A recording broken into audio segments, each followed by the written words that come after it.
Hello everyone, कैसे हैं आप सब। मेरा नाम वैभव कौशिक है और आज हम बात करेंगे अक्षांश और देशांतर रेखाओं के बीच के अंतर की।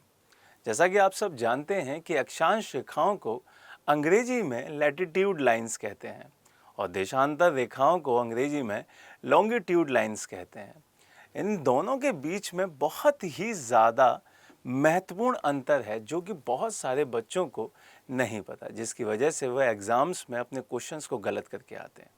तो सबसे पहले तो मैं आपको ये बताऊंगा कि अक्षांश रेखा किस तरीके से ड्रॉ की जाती हैं और देशांतर रेखा किस तरीके से ड्रॉ की जाती हैं। यहाँ पर आपको ध्यान देने वाली बात ये है कि ये दोनों ही लाइनें भूवैज्ञानिकों के द्वारा काल्पनिक तरीके से खींची गई थीं।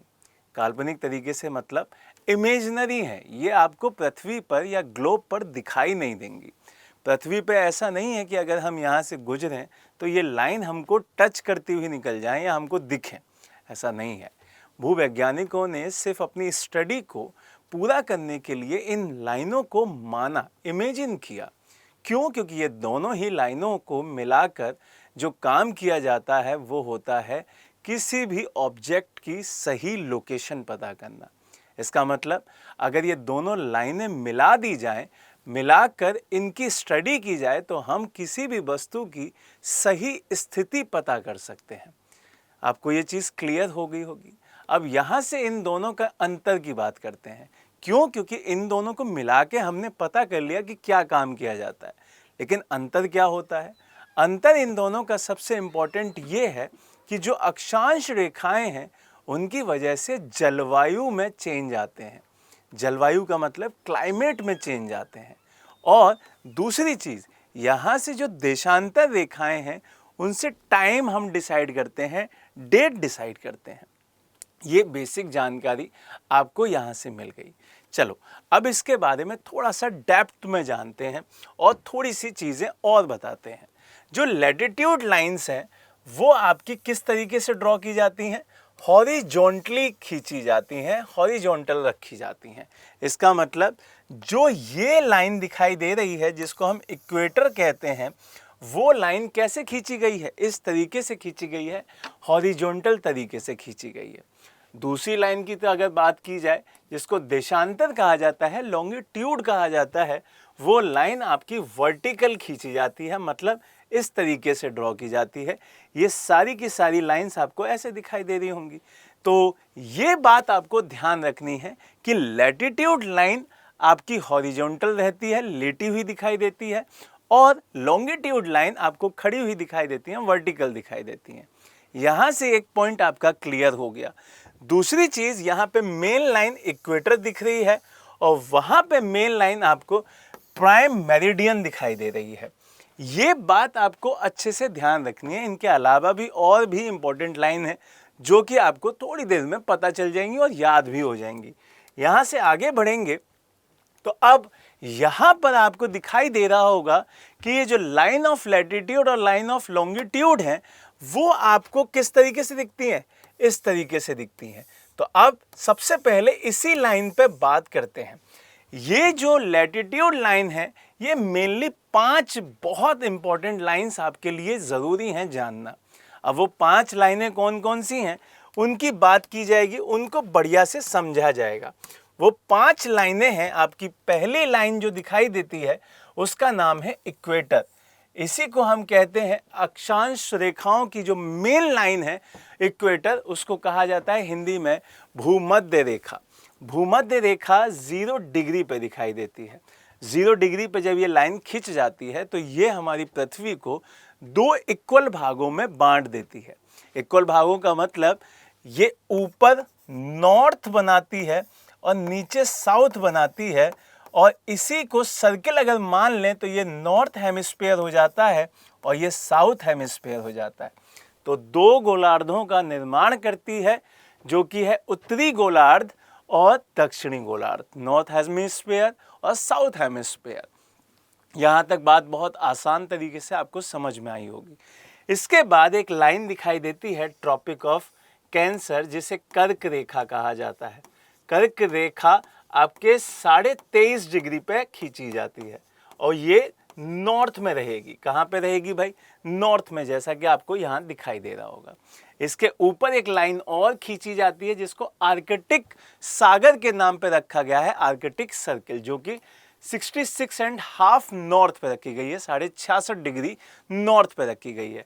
उसके बाद नॉर्थ पोल आ जाता है जो कि 90 डिग्री पे दिखाई देता है, और ये 90 डिग्री कहाँ पे रहेगा? नॉर्थ में रहेगा, इसीलिए इसको उत्तरी ध्रुव कहा जाता है, नॉर्थ पोल कहा जाता है। इससे नीचे आ जाओ भाई। इससे नीचे आने के बाद सेम उतने ही डिग्री पे आप नीचे आएंगे तो 23.5 डिग्री साउथ, इसको हम ट्रॉपिक ऑफ कैप्रिकॉर्न कहते हैं, मकर रेखा कहते हैं। इससे आप नीचे आएंगे तो सेम 66.5 साउथ, 66.5 डिग्री जो दक्षिण दिखाई देता है, वहाँ पे अंटार्कटिक सर्किल दिखाई देता है। और यहाँ पे 90 डिग्री साउथ पे क्या दिखाई देगा? साउथ पोल दिखाई देगा। ये आपको 5 लाइनें इंपॉर्टेंट हैं और 2 ध्रुव इंपॉर्टेंट हैं। अब देशांतर की बात की जाए तो देशांतर रेखाएं क्या करती हैं? देशांतर रेखाएं एक तो 180 पे दिखाई देगी और एक उसी के पीछे आपको 0 डिग्री पे दिखाई देगी। तो जो टोटल रेखाएं हैं देशांतर, किसकी बात कर रहा हूं? देशांतर की बात कर रहा हूं। जो टोटल देशांतर रेखाएं हैं वो आपको कितनी दिखेंगी? 360 दिखाई देंगी। अब 360 का मतलब जब ये लाइन यहाँ पे ड्रॉ हो गई तो यहाँ पे इसका वेस्ट दिखाई देगा और इधर ईस्ट दिखाई देगा।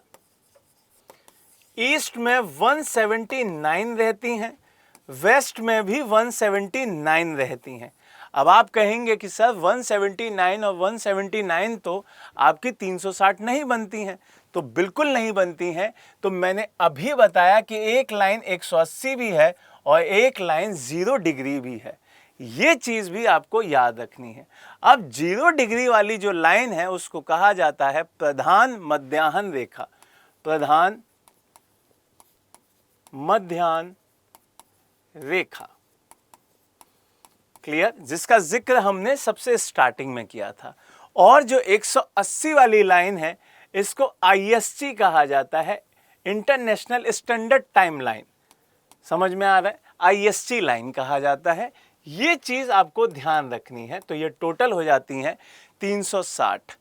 अब यहां से पिछली स्लाइड पे थोड़ा सा चलें तो टोटल अक्षांश कितनी होती हैं? यह भी क्वेश्चन आपसे पूछा जा सकता है। लैटिट्यूड कितनी दिखाई देती हैं? तो ये दिखाई देती हैं 181। अब आप कहेंगे कि 181 सर कैसे हो सकती हैं, क्योंकि यहाँ 90 है, यहाँ 90 है, तो 180 होगा। तो बिल्कुल 180 होगा। 90 प्लस 90 प्लस एक हमारी 0 डिग्री वाली लाइन, तो ये भी तो एक लाइन होगी। तो इसीलिए ये 181 माना जाता है। तो ये चीज़ आपको ध्यान रखनी है और उम्मीद करता हूं कि ये सारी चीज़ें आपके लिए बहुत उपयोगी साबित होंगी। यहाँ से आप अच्छे से बहुत कुछ समझ सकते होंगे कि हमारे बीच में जो 2 लाइनें दिखाई देती हैं और उनका नाम हम जानते हैं कि उनका नाम क्या है? लैटिट्यूड लाइंस और लॉन्गिट्यूड लाइन। उनका सबसे मेन अंतर क्या है?